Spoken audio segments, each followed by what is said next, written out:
Hi, my name is Lidia Pezo, and I was born in Peru, South America. When I was 9 years old, my family migrated to Australia. Even though I pretty much grew up here in Australia, my childhood years in Lima allowed me to witness extreme poverty. And even as a child, I was always moved by this and felt great compassion to assist the poor in the streets. In Australia, after graduating from university, my mom mentioned that there was a mission in Mexico to work with migrants crossing over to the United States. I approached my parish priest and told him my story of who I was and why I wanted to go to Mexico to work in this mission. He then suggested I take a year to prepare myself, especially in the faith, because this mission would be very hard, and I would need to rely very heavily on my faith to survive the things I would witness.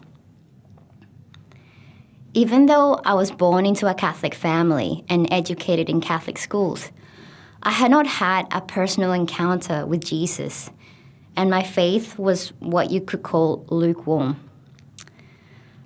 But God is perfect, and He knows why we encounter Him when we do. Part of my preparation was to attend a charismatic retreat given at our parish. This was in 2010. After this retreat, my life changed. I started going to Mass every Sunday, not because I had to, but because I wanted to. I couldn't wait to be there and listen to what Jesus had to say to me, to sing to Him, and to let Him enter my heart through the Eucharist. I became so involved in all other church ministries that my desire to go on mission almost faded, but never died. In 2014, God called me to mission outside. I purchased my flights to Peru, which was my first destination for mission. I wasn't sure what I would do. All I knew was that I was in the hands of God, and He would take me to where He needed me to go. In Peru, I started working with a congregation of religious sisters who ran a primary school in the slums of Lima. I became the school's librarian. I absolutely loved my time there and loved seeing the excitement of the kids coming in to read the books. I was in awe of these kids. They were a special bunch. Instead of being outside playing during their lunch break, they preferred to come to the library and read. At the beginning of 2015, I decided to move out of Lima and apply to volunteer at St. Peter's Catholic Home for the Elderly, about 2 hours from Lima. My time at this home was an intensive lesson of love. My everyday routine was to feed them, clothe them, shower them, change them. I didn't have any experience doing this before, and I can't say I had extensive training there in how to do this. But the best method to learn these things is to allow yourself to fall in love with them.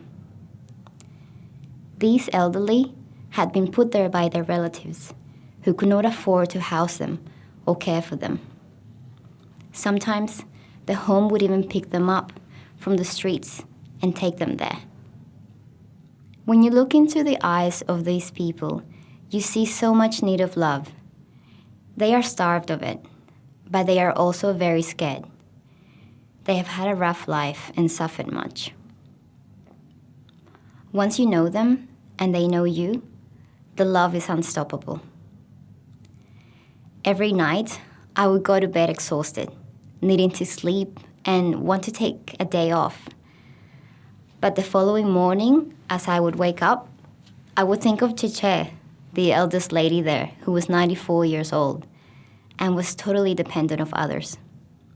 I would think, who is going to give her breakfast and change her?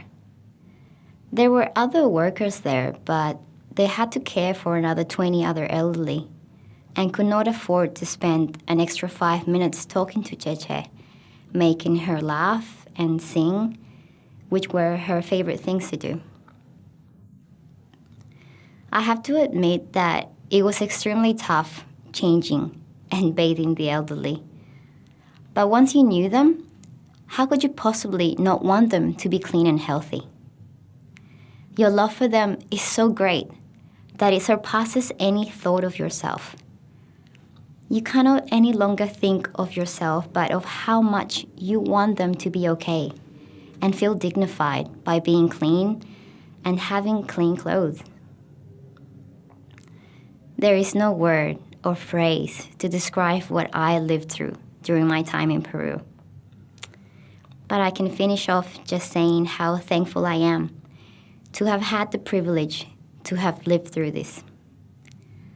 I came to understand the true meaning of compassion, often in the most mundane task. And for this, I am truly grateful and joyful.